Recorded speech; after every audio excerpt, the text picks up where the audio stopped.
Romans chapter 13. Get your pen ready. We've got a lot to get done. I'm looking forward to choir practice today at 5 o'clock, and just a good day in the Lord's house. I'm so excited how God's leading and blessing right here at Gospel Light, and I appreciate the good music already this morning. There's no music in the world like Christian music. Amen to that. And if anybody's got something to sing about, it's God's people. And we do have a few CDs in the hallway. Miss Charity's helping me out there.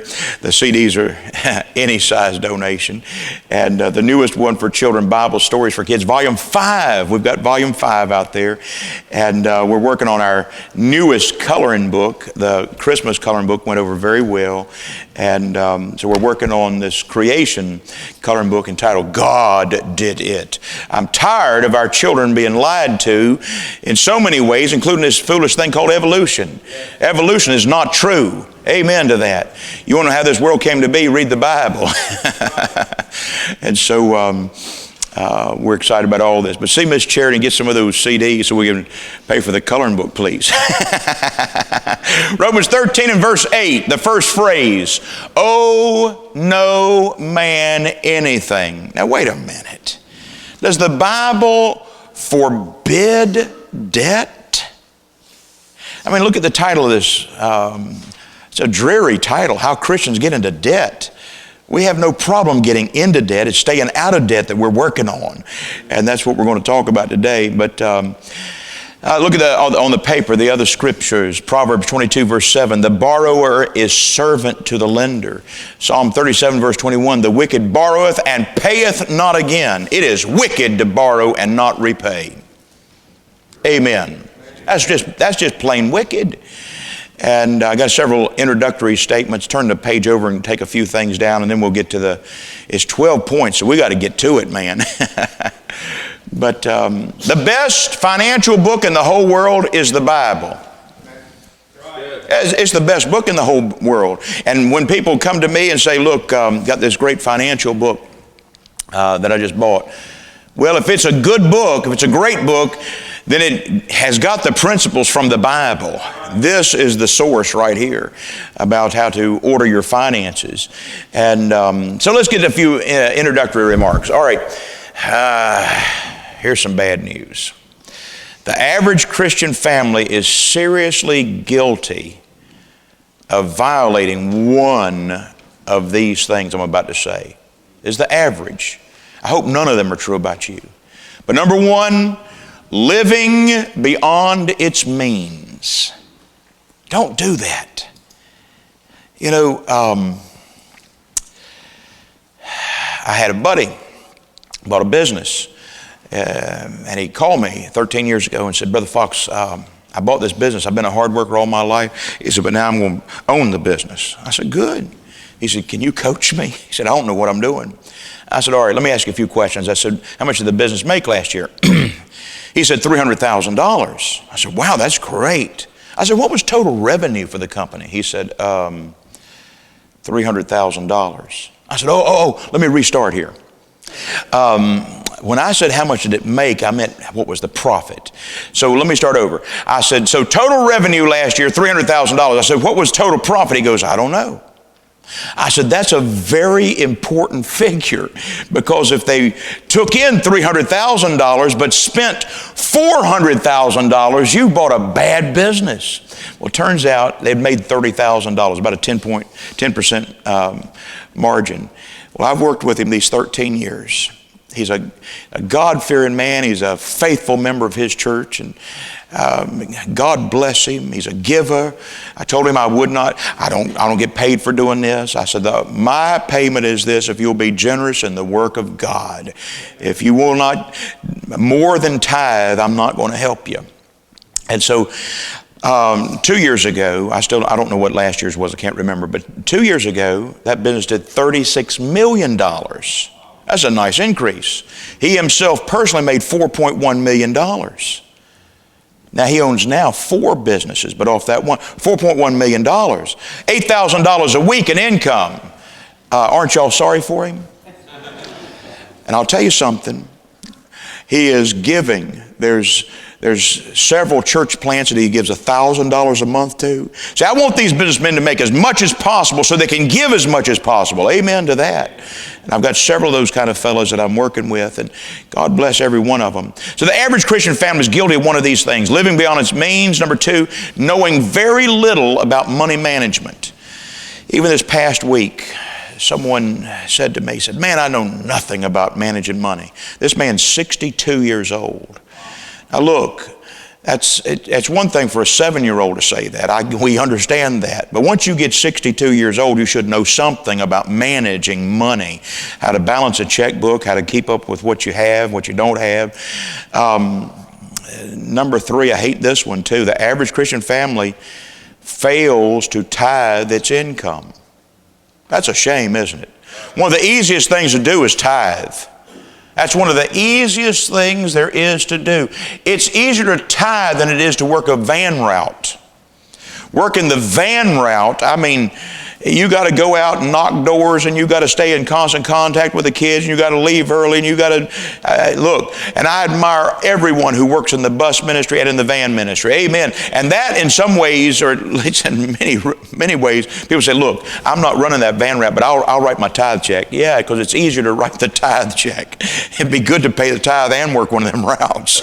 But failing to tithe, that's a shame. You're not obeying the Lord. And then I wrote this one down. The average Christian family wastes money on things that are not needed. You know, there's so many people that buy things that use it one time, wear it one time. You know, slow down on that. This very shirt that I've got on, I was at it was a pretty big time meeting there in Washington, D.C., and a bunch of congressmen and Mike Pence, the vice president, was there, and a bunch of generals and a bunch of businessmen. And so we're eating little snacks and stuff, talking to people and so forth, and I'm shaking hands, and they all knew me. I'm like, I don't even know who these people are. They said, "Hey, Brother Foxx, good to see you." I'm like, "Good to see you." I don't know who you are. You know, I did know the vice president. I'd seen him on TV a lot. So I knew a number of these fellows, but I didn't know a bunch of them. So after I shook hands, one of my buddies said, "That guy that you just shook hands with did $1.6 billion last year in business." I said, "1.6 billion?" I said, "Wow." So all of us were giving business cards to each other, networking. I put my business cards away, got my prayer card ready. I started giving my prayer card out, man. Hey, I've had 2 businesses call me to fly to their place and preach to their staff. Amen. Had a cell phone company in Texas, flew me down there, and got to preach to all their employees. Isn't that good? Had an insurance company said, "Brother Foxx, we want you to come preach for us." I went and preached to their 300 employees. And I know the second guy I gave this to, he said, "That's the biggest business card I've ever seen." I said, "Well, I'm in big business." In God's business, brother, that's the biggest business there is. And so look, don't waste. Some people say, rich people just keep getting richer. A lot of it's because they know how to manage their money. And so let's learn on how to manage our money. Now, you are in debt. Here's just a few more introductory statements, and we're going to race through this material. Are you in debt? Do you know if you're in debt? You are in debt if any of these are true. You're in debt if your liabilities exceed your assets. Your liabilities. If your liabilities... Like a house is upside down. If you paid $300,000 for your house and the house today is only worth $250,000, then you are what's called upside down. Your liability on your house is more than the asset. And that happens sometimes. And look, the houses are going to go back up. They've modified a little bit. They're going to go back up. They don't modify for long. Next 4, 5, 6 months, and then you'll see them back up. In all likelihood, that's been the pattern. And they're very rarely going down significantly. But when your liabilities exceed your assets, you are in debt. When your bills are past due, you are in debt. Now, human error is one thing, and that happens to all of us, a little tiny bit. But today with automatic payments and all that kind of thing, my wife and I, we almost never write checks. We got everything on automatic, You still watch over everything. But look, if your bills are past due, you are in debt. Number 3, you are in debt if this is true. If bills are preventing you from acquiring family needs, you're in debt. You need to be able to provide for your family, gentlemen. And, somebody recently that I was trying to counsel them a little bit on their finances, I said, you really don't have much of a spending problem. I said, what you have, sir, is an earning problem. He said, well, I work 40 hours a week. I said, well, sir, that's only working half time. He goes, what? I said, that's only part-time. He said, that's full-time. I said, no, in your case, that's only part-time. You're going to have to get you another job. You're going to have to have some more income. You're going to have to get what people call side hustles. You're going to find some other way to make another stream or two of money, because you're not making enough money to provide for your family. And look, men, we got to be workers, and we got to provide for our family. And yes, sometimes work is not all that fun. I understand that. But it's necessary. It's God ordained that a man provides for his family. When financial pressure creates disharmony in the home, that's a big problem, is it not? And it's one of the leading causes of divorce in our country. All right, so on the paper, turn it over and get number 1, past due bills.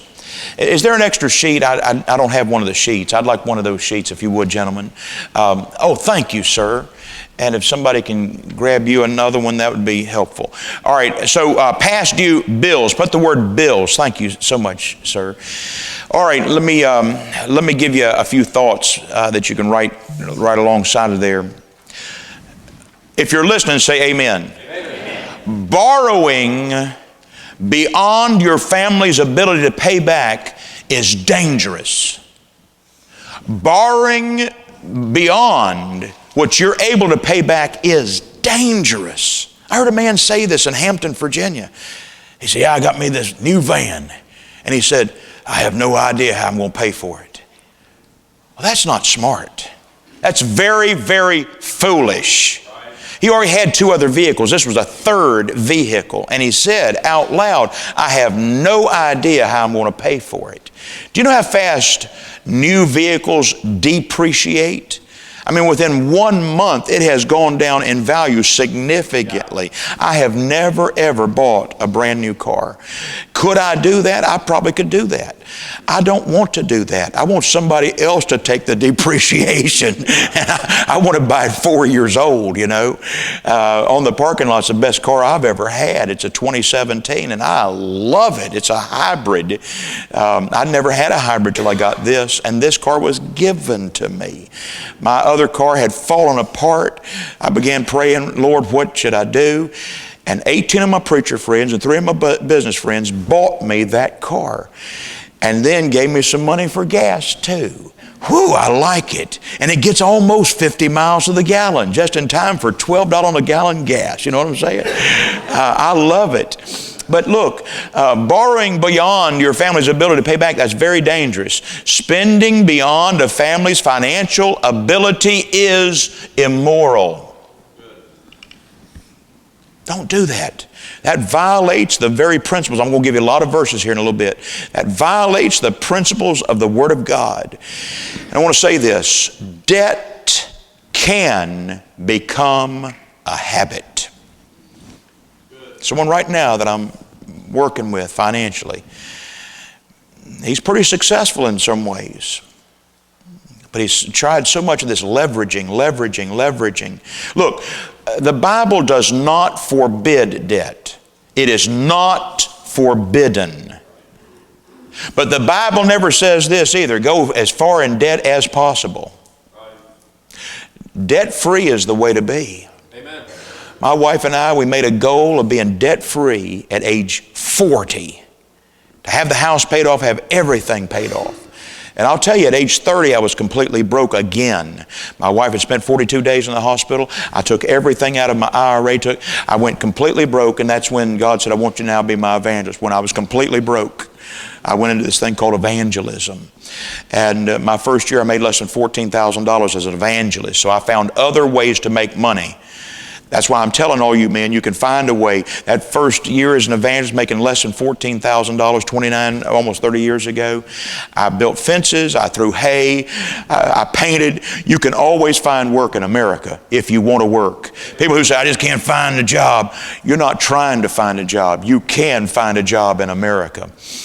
Well, that's enough of that rant, but we made a goal to be debt-free. We was 30 into this evangelism. I said, it's going to be best for us to become debt-free. And we didn't make it by age 40, but by age 43, we'd paid off everything, including the house. It's a little house, 959 square feet. We paid that one off, and by the grace of God, we started saving for the next house, something bigger. We had 959 square feet. Now we have a house with 1,120 square feet. Yeah, it's got 2 bathrooms. That's nice, man. We did have 6 of us living in a house with 1 bathroom. Now we got 2 of us living and we got 2 bathrooms. Woo! We're moving up. And the house is paid for, and it feels great to have the house paid for. And we was able to get good deals, all that kind of stuff. 70% of Christian families are experiencing financial difficulties right now. And so it's common. If you're straining, join all of us. You know, even though we're debt-free, we're all straining together. All right, number 2, no financial goals. That'll get you in trouble. You need to have financial goals. See, goals provide direction, milepost along the way, and the whole family should be involved in some of this. The children need to see mom and dad are making plans and financial plans to get the house paid off, to get this project done, saving for vacation. But the whole family needs to know we're all working together on this, because it'll help the children to understand how to manage finances. They don't need to know everything, but they need to be involved to a certain degree and develop right priorities. I put this down in my notes. I said, write the goals down on paper. Yeah, because I don't actually write them on paper anymore. I either type them in my computer, or actually where I carry a lot of it is right here in this phone. And me and my wife, we work on it, and we have some goals and some priorities, and then check your goals occasionally to see, how am I doing on my goals? Am I making some progress? And let me encourage you to establish short-term and long-term goals. Short-term goals. Well, tithe on your gross income. You cannot outgive God. I was speaking on finances someplace, and a congressman heard me, and he came and said, you know, Brother Fox, if you happen to, give too much one week to God, this congressman, he's a safe fella, he says, I'm sure, Brother Fox, that God will give it back to you. Just the way he said it to me is so funny. Yeah. Tithe on your gross income. Please do that. And you cannot outgive God. It's more blessed to give than to receive. Who said that? Jesus Christ. And no one's more qualified to talk about giving than Jesus. And so tithe on your gross income. Live within your income. Eliminate all credit. Save at least 10% of your income. Invest, save and invest. You need to have 3 to 6 months of your expenses in an emergency fund. I call mine our contingency fund. That's what I called it a long time ago, and I'm sticking with my word, contingency fund. And has anybody ever had a little financial thing that you had to replace your roof? Anybody had? Yeah, I had to do that. Had to do it twice now. Do you like it? No. Were we able to pay for it? Yes. Praise God, we'd save for it. One time we had 2 financial things. You normally have 1 crisis at a time. One time we had 2 at the same time. And I forget what one of them was, but the second one was our heater went out. So I called a buddy of mine in heating and air conditioning. I said, Brother Kenny, I said, you don't have an old scratch and dent unit laying around, do you? He said, I never do. He said, but I have one right now. I said, you're kidding. He said, yeah. He said, I put it in, and the people said, that thing's too loud. He said, and so I got him another one. And so he said, I can sell you this one at half price. I said, I'll take it. I didn't care how loud it was, you know. After I said that, Kenny said, well, if you'll help me put it in, just pay for the unit, and I'll just give you my labor. His song leader at his church, devout man. And so I helped him put it in. I did not tell my wife that I got it half price because how loud it was. Didn't tell her. You ladies, that thing came on and it was quiet. I said to my wife, I said, the reason that we got it half price because it was so loud for the other family. Renee said, that's quieter than our last heater. I said, praise God. I was afraid I was in trouble. But, you know, you look for deals. There's nothing wrong with looking for deals and using coupon codes and all that. Amen to all of that. And so develop an investment program. Save for your next car. Save for your children's education. Have one of those 529 accounts and save. Save for your retirement. Is the word retirement found in the Bible? It's not found at all. The only thing close to it is the Levites got to change jobs at age 50. There's no retirement. That's a modern thing. Now, obviously, the older you get at a certain point, the less strength you have. My dad's 87. He's not able to hold a job now. He was a hard-working man, and he saved for retirement. He spent all of his money now. He's out of money now. And look, we're taking care of Pop. He's taken care of me my whole life. I get to help him a little bit now. And I'm happy about that. Look, save for your retirement. It'll be here before you know it. I was doing a meeting with preachers. Three of us fellas had worked together, and we had 121 preachers at this thing.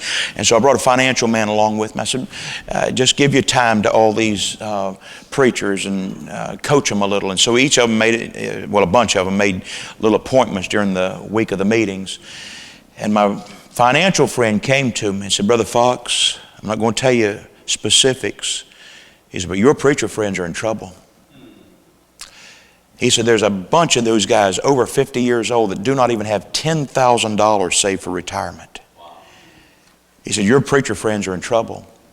And you see, we've got a lot of missionaries like that are in trouble, that somehow they didn't raise enough or they didn't invest enough. And, you know, all of us have got to be real. I was reading the book of Exodus this morning, and God says you're not going to take the land in 1 year. You're going to take it little by little. You know why he said that? Because God is a realist. He's not an idealist. He's a realist. He knew that was the real way to do it. And so you and I quit being idealists. Now I'm an optimist. Why? Because Jesus said in the Bible, it is I, be not afraid. I'm not a pessimist, but I want to be a realist. And so we got to save for retirement. Number 3, we got to hurry here. Number 3, borrowing for wants. Boy, that'll get you in trouble. Borrowing for wants. So here's some questions. I'm going to give it to you rapid fire. You'll never be able to write them down. Before you impulse buy, especially a large thing, if you impulse buy a pack of gum, you're going to be okay, all right? But there have been people who have impulse bought a house and bought a car. Careful. Here's 9 questions to ask yourself before you buy it. Do I really need it? Do I have cash money to pay for it? Is this item appreciating or depreciating in value? See, homes by and large appreciate. Planes appreciate. But most things depreciate. Is it at a bargain? If I buy this, will it meet a need of my family? Does the retailer have a good reputation? Does the retailer guarantee his service or his product? Can I substitute a less expensive item? Will me buying this honor the Lord? We need to ask ourselves these questions. Now, wrong motives are going to get you into debt. Let me give you a scripture. Write this scripture down. Luke 12:15. Luke 12 and 15. I'll read it to you, but write the reference down, please. He said unto them, take heed and beware of covetousness. I read the 10 Commandments this morning. Thou shalt not covet. And beware of covetousness, for a man's life consisteth not in the abundance of the things which he possesseth. Trying to keep up with the Joneses, whoever the Joneses are. Don't do that, you know. Trying to buy friendship by giving a big gift to somebody. Don't do that. Just trying to buy friendship. Don't. So borrowing for wants, that'll get you in trouble. Number 4, laziness. That'll get you in debt. Just being lazy. I put this down in my notes. Some people want something for nothing. We got a whole country of people like this. I was sitting on a plane beside a precious lady. The Affordable Care Act had gone through, Obamacare, the Affordable Care Act. And somehow that came up in the conversation, and she said to me, she said, yeah, I got insurance now. And I said, well, good. She said, I only pay $43 a month for it. I said, yeah, but that's not what it cost. She said, yes, it does. I said, no, ma'am, it does not. I said, ma'am, you're being subsidized by the government on that. She said, yeah, let the government pay for it. I said, ma'am, do you know how the government has money? She said, I don't know. I said, let me explain this to you. Government has money by either borrowing money, by taxing people, or printing money. She said, yeah, let them just print some more money. I said, ma'am, never mind. No concept. Yeah, print some more money. It leads to great inflation. Do you see what just happened to us? 9.1% inflation last July. Currently 6.5% inflation. The federal banking system, the central banking system of America, considers anything over 3% dangerous inflation. That's what the Fed, Jerome Powell, the chairman, that's what he considers. If it's over 3%, it's dangerous for the country. And we're at 6.5 and we're saying, yay, it's coming down. It's still dangerously high. And it's because we pump so much printed money into this. And money has become less valuable.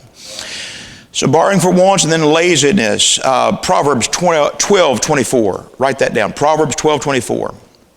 The hand of the diligent shall bear rule, but the slothful shall be under tribute. You can be poor and you can stay poor just by just being lazy. Don't do that. Now, I preached all last week. Well, I preached 3 days last week to a Christian school on something Jesus said in Matthew chapter 11. Jesus said, the gospel has been preached to the poor. That's Matthew chapter 11. And I'm going to tell you something. Me and you are not obedient to God unless we make sure we preach the gospel to the poor. There's poor people all around the world. The poor people of America are rich compared to the rest of the people in the world. And look, let's learn how to manage some money.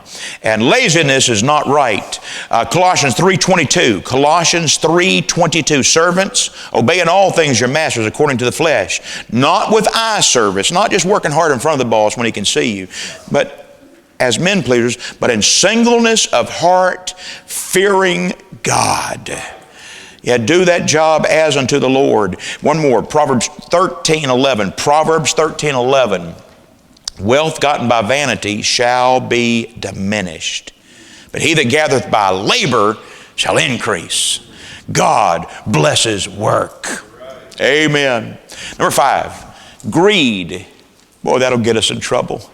And that's one of the most prevalent sins in America today. Greed. Write this verse down. Proverbs 23, verse 4. Labor not to be rich. The goal of our life is not to be rich. If that's your goal, it's a wrong goal. The goal of our life is to be conformed to the image of Christ. Amen. Now, it's pleasing to the Lord for us to manage our money proper. He told us that in the Bible. And all these great principles. Now, putting ourselves before others, that's not good. Proverbs 14:21. He that despises his neighbor sinneth. I gave my daughter some money recently. I said, here, Go buy you and Mom some Chick-fil-A for lunch. I gave her some cash, old-fashioned cash. Yeah. I gave it, and she went, and she came back and gave her mom her food. And then Rachel's over there at our house. She'd stopped by the house, and she'd making herself a sandwich over there. I said, didn't you buy, I gave you enough money to buy it for you and Mom. She goes, yeah, I bought me some. I said, where is it? I said, you already eat it? No, she said, I was driving back and I saw one of those fellows on the side of the road with a little sign. She said, so Dad, I stopped by and gave him my lunch.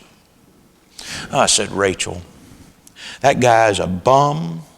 He wouldn't work if you gave him a job.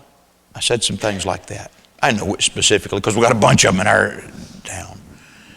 She said, Dad, somehow as I drove by him, it just seemed like God told me, said, you need to give it to him. I said, oh, Rachel, forgive me. I said, your old dad has become a cynic and a skeptic. Now, maybe he was cheating. I don't know.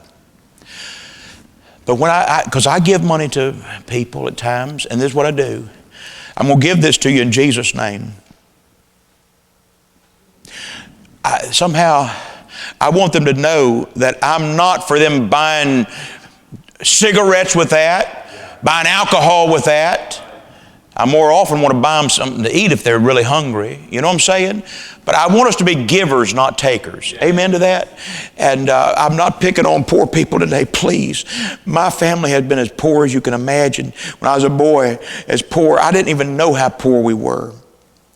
And I'll tell you, I've tried to work hard. God has blessed me. You know, in my 30 years as an evangelist, I've not bought myself one pair of shoes. Not one pair of dress shoes. God has completely taken care of me. I was out, and I've gotten the most amazing ways. I was out door knocking one time down here in Alabama, another part of Alabama. I was out door knocking several years ago. And I'm talking to the man at the door. He says, what size shoe you wear? I told him, and he went back there and brought me a brand new pair. It's still in the box. Maybe it's a shoe salesman. I don't know how he had a pair of shoes my size back there. $84 is what somebody had paid for those shoes, or at least that was the price tag on it. It pays to go soul winning. Man, it's amazing. I wish I had time just to tell you that because most times pretty regular and so forth, but I mean there's been 3 or 4 very unique ways like that shoes have come my way. It's amazing. You cannot outgive God. I'll say it again. And so greed, be very, very careful about that. Riches will not satisfy. So, I became a millionaire. Now I want to be a multi-millionaire, have 2 million. Okay, now I got 2 million. I want to be a decamillionaire, a 10 million. It'll never satisfy. You'll never get enough if you're trying to get your satisfaction out of money. All right, number 6, get rich quick schemes. Avoid those things. Wealth acquired in haste is usually the result of dishonesty.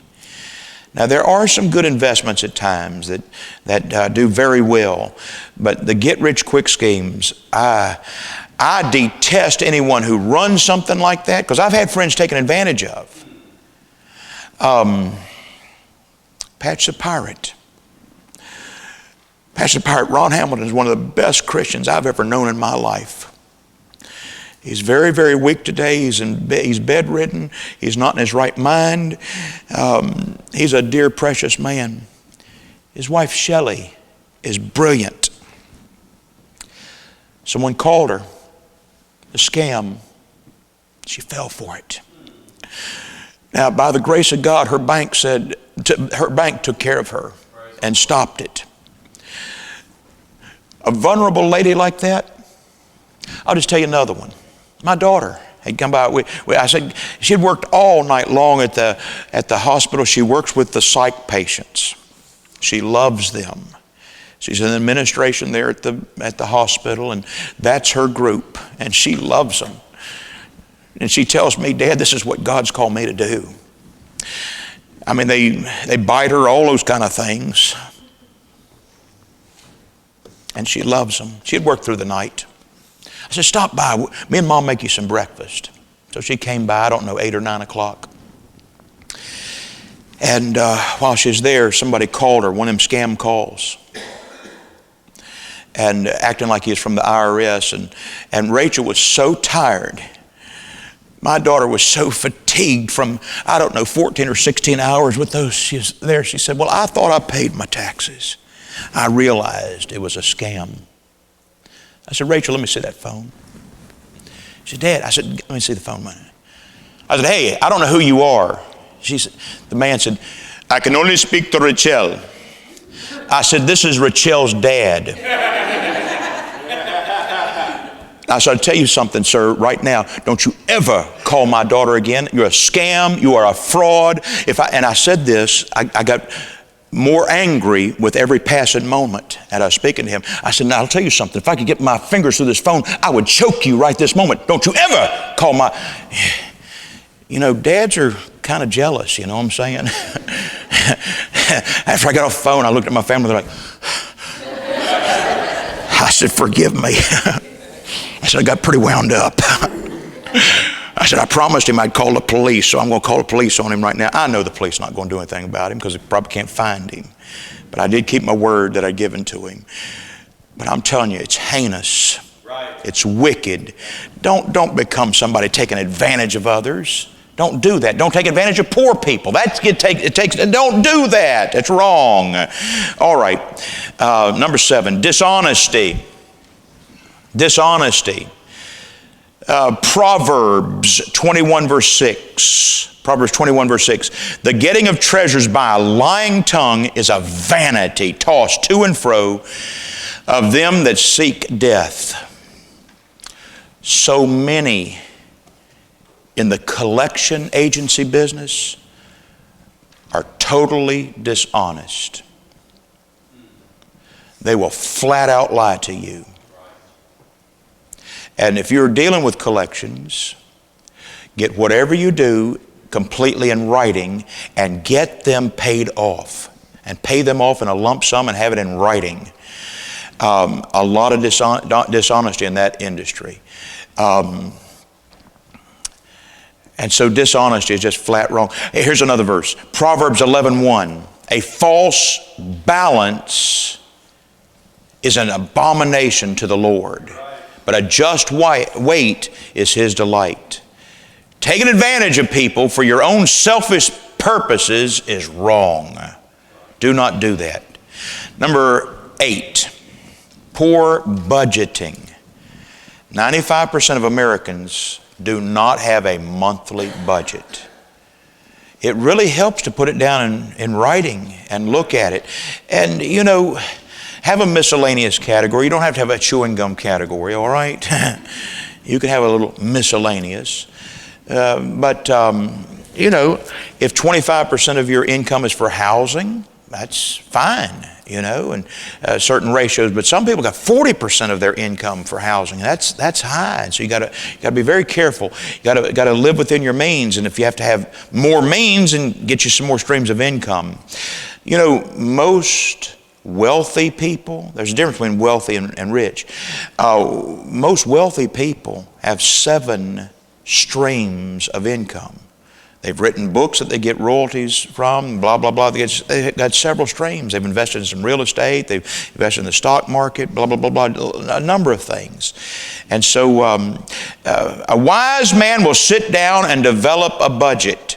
Is that what the Bible teaches? Here it is, Luke chapter 15 and verse 13.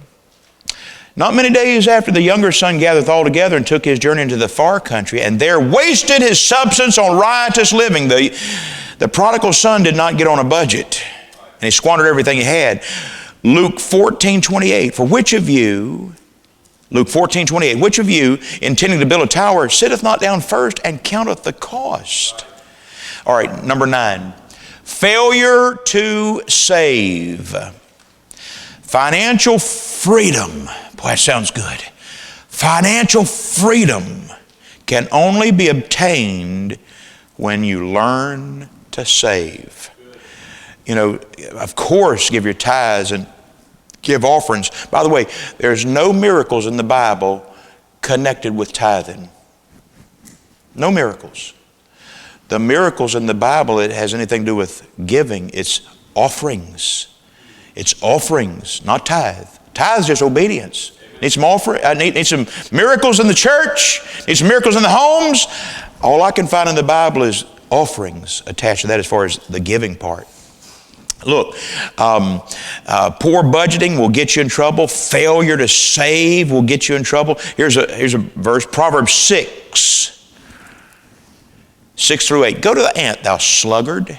And boy, the Bible's a strong book. It's called all of the lazy people sluggards.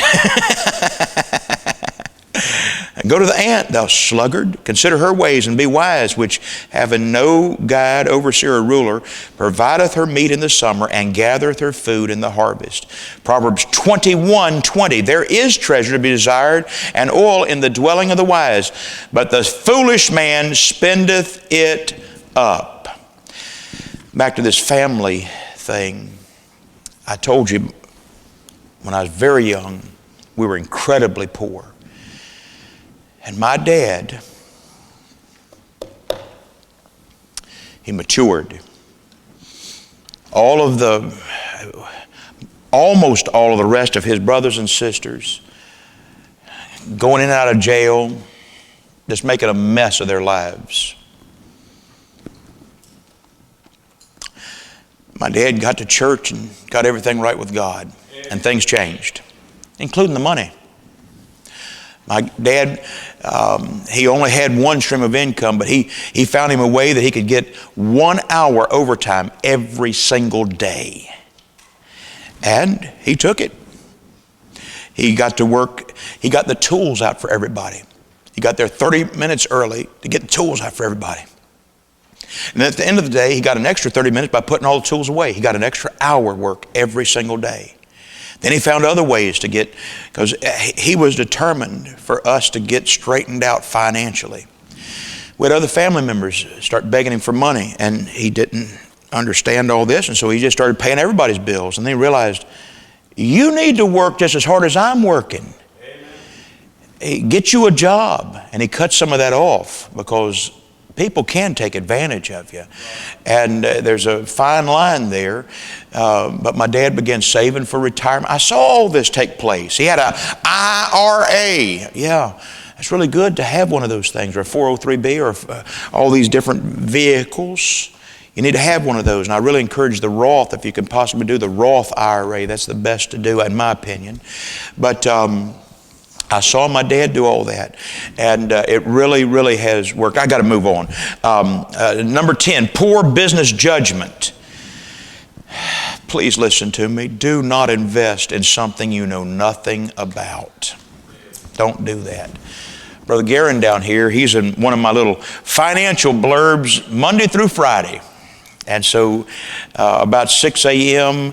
Eastern time, I send Garin and the group he's in a little text about what the stock market did the day before, and what the overnight the world markets have done, and what the pre-market is doing. And I let them know if I did anything as far as buying $10 worth of something, because I buy big.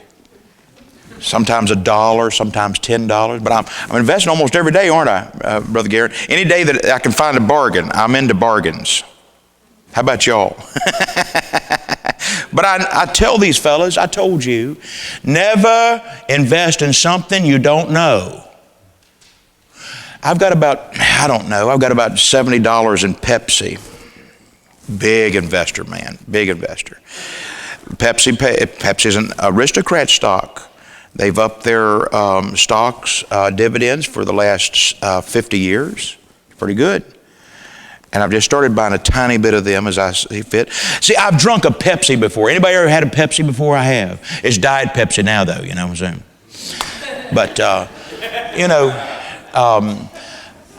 I try to invest most of it in mutual funds. That Robinhood we're in, there are no mutual funds, but there's ETFs, which are little bundles of stocks. And so don't invest in something you don't know, and don't invest in anything sinful. Don't do that.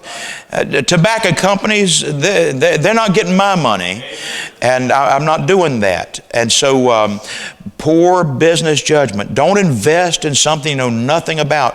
Avoid risky investments. My son sent me a text yesterday to our whole family, said, Dad, look at what Avalanche is doing. It's one of the cryptocurrencies. I said, well, I got some. He said, you do, Dad? I said, yeah. He said, how much you got? I said, $1.67 worth.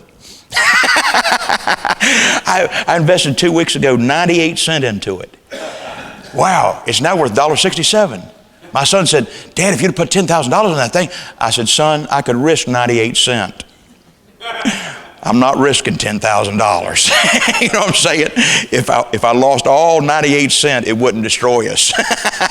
I said, I'm just looking at cryptocurrency. I'm not investing in that stuff. It's not SEC regulated, all that. I said, I'm not doing that. I put almost $1 in. Poor business judgment. Hey, by the way, draw up a will. Draw up a will. You're not going to live forever. Either the rapture is going to come or we're going to pass away. And prepare for death. Have term life insurance is the best, in my opinion, rather than don't buy whole life or even the universal. I don't think they're best. I mean, you do as God leads you, but I don't think they're best. I've got term life insurance because I get it really cheap. And I try to invest a little bit, most of it into mutual funds. I do have some CDs, certificates of deposit. Yeah, my CDs make it 4.5% interest. Woo! That's not very great.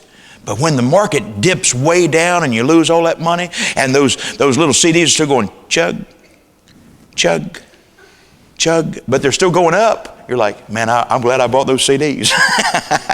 So, you know, invest and save for retirement, all that sort of thing. Number 11, unemployment or income reduction, that can lead to debt.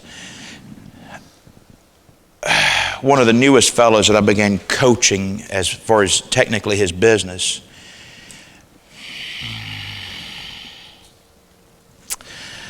at 67, he had over $100,000 on credit cards,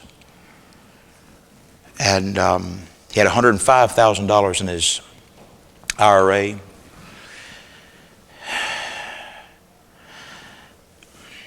He's in bad health. I said to the dear precious man, and he's dear and precious. He's a servant of the Lord. I said, my friend, you're never going to be able to retire. I said, you're going to have to work right to the end. Now, for the last 2.5 years, we've worked very hard on his finances. He's debt-free now. He's worked very hard. He had 3 little strokes last week in the hospital. Do you know, on average, the man dies 7 years before the wife dies? Now, I'm glad my buddy got completely out of debt. I mean, house paid off, everything. We've worked very, very hard for the last 2.5 years. And we found ways to get better interest rates. Some of the interest rates he was paying was, 16. Everybody stand, please. Everybody stand, please. We're wrapping up right here. Please, it's going to happen to all of us that we'll have a time that we make less money than we're making now. So while we can make some money, the majority of us in this room, let's make sure we're living within our means. We're trying to please the Lord. The very last one on that list is worldly pleasure. He that loveth pleasure shall be a poor man. That's what the Bible says. He that loveth pleasure, Proverbs 21 and verse 17. Is it wrong to go on a vacation? I hope not, because I love them.